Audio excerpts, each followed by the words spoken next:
Para saudara dan saudari yang Tuhan cintai, selamat pagi dan selamat bertemu lagi dalam renungan harian dari Paroki Santo Fransiskus Assisi Apio, edisi hari Selasa, tanggal 13 Januari 2026, dalam masa biasa yang pertama. Mengawali hari yang baru ini, kita hendak mendengar dan merenungkan sabda Tuhan. Marilah sebelum kita mendengar dan merenungkan sabda Tuhan, kita berdoa. Dalam nama Bapa dan Putra dan Roh Kudus. Amin. Allah Bapa Maha Pengasih dan Penyayang, kami memuji-Mu atas belas kasih yang selalu Kau berikan kepada kami. Semoga kami senantiasa memuji penyelenggara-Mu yang agung dalam hidup kami. Bersabdalah ya Tuhan, kami siap mendengarkan. Terpujilah Engkau Bapa, Putra dan Roh Kudus, kini dan sepanjang segala masa. Amin. Para saudara dan saudari yang Tuhan cintai, sabda Tuhan yang hendak kita dengar dan kita renungkan untuk mengawali hari yang baru ini diambil dari Injil Markus pasal 1 ayat 21 sampai 28.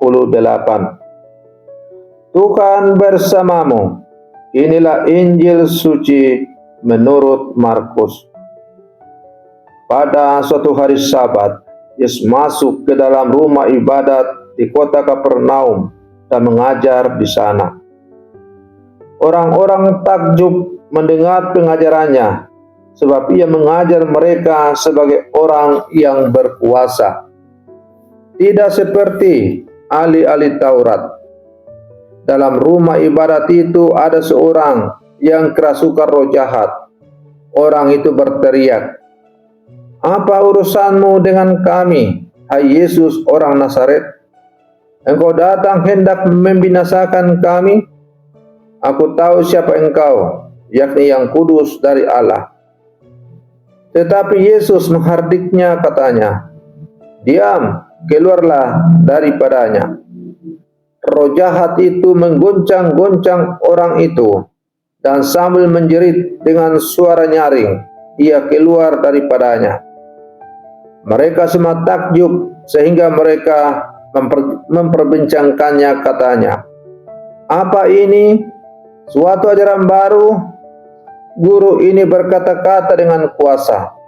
Roh-roh jahat pun ia perintah dan mereka taat kepadanya."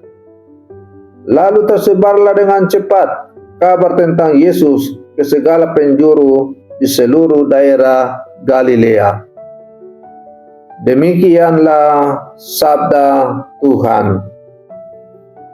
Para saudara dan saudari yang Tuhan cintai, pada hari ketiga gereja memasuki pekan biasa. Bacaan Injil hari ini menampilkan Yesus sebagai guru yang penuh wibawa. Ia hadir di rumah ibadat Kapernaum bukan hanya untuk mengajar, tetapi menghadirkan sesuatu yang belum pernah dialami oleh banyak orang. Sabda yang berkuasa, sabda yang membebaskan, dan sabda yang mengubah hidup. Injil hari ini membawa kita pada pengalaman iman yang sangat nyata. Pertemuan dengan Yesus yang bukan sekedar diperbincangkan, tetapi dirasakan, dialami, dan direspons oleh hati manusia pada tingkat yang paling mendalam. Para saudara dan saudari yang Tuhan cintai, Markus mencatat bahwa Yesus mengajar pada hari Sabat di rumah ibadat. Orang-orang terkejut bukan hanya karena kata-kata yang diucapkan, tetapi karena cara ia mengajar dengan wibawa yang berbeda. Seringkali kita mendengar banyak kata, teori, dan ajaran agama. namun kita mendengar sabda Yesus dengan cara yang langsung masuk ke hati, tanpa rumit dan tanpa bingkai retorika kosong. Ia berbicara bukan untuk membingungkan, tetapi untuk membebaskan.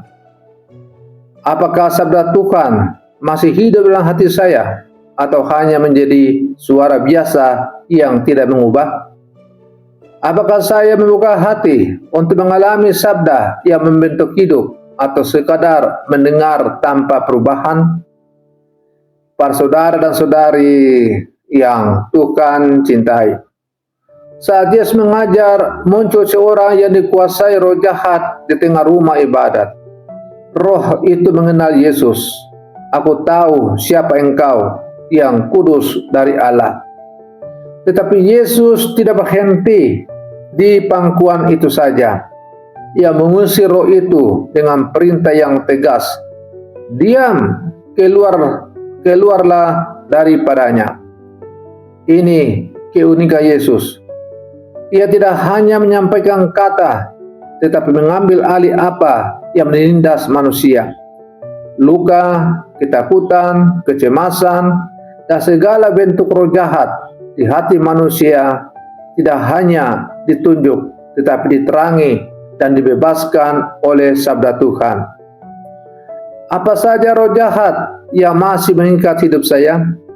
Apakah saya berani membawa luka-luka itu kepada Yesus agar diusir oleh sabdanya? Para saudara dan saudari yang Tuhan cintai, orang-orang yang menyaksikan kejadian itu terkejut dan berkata, "Apakah arti ini? Ajaran baru dengan kuasa." Ini bukan sekedar pengetahuan baru, tetapi pengalaman yang mengubah cara hidup orang.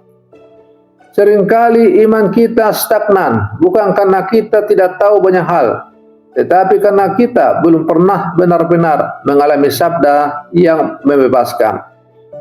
Apakah saya rindu sabda Tuhan yang kuasa mengubah hidup saya?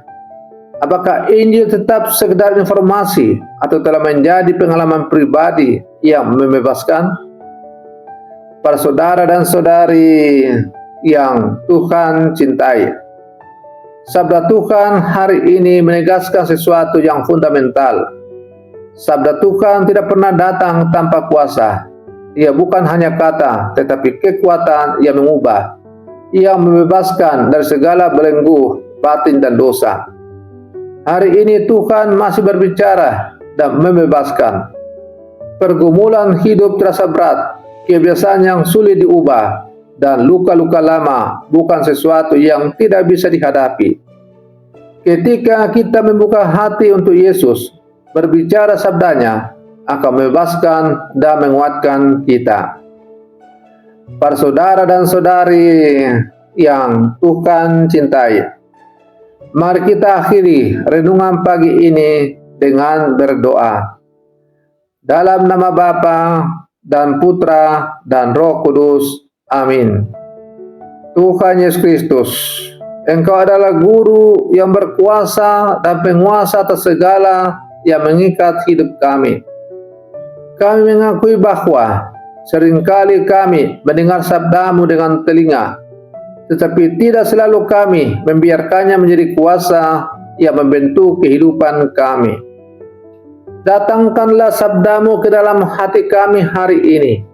Bebaskanlah apapun yang masih menahan kami, ketakutan, kebencian, kebiasaan lama, dan segala roh yang menghambat hidup kami.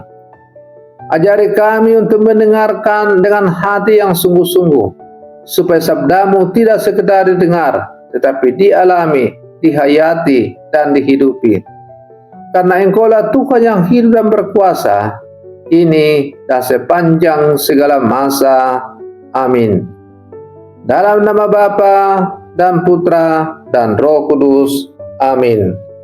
Para saudara dan saudariku yang terkasih, selamat pagi. Tuhan Yesus memberkati kita semua.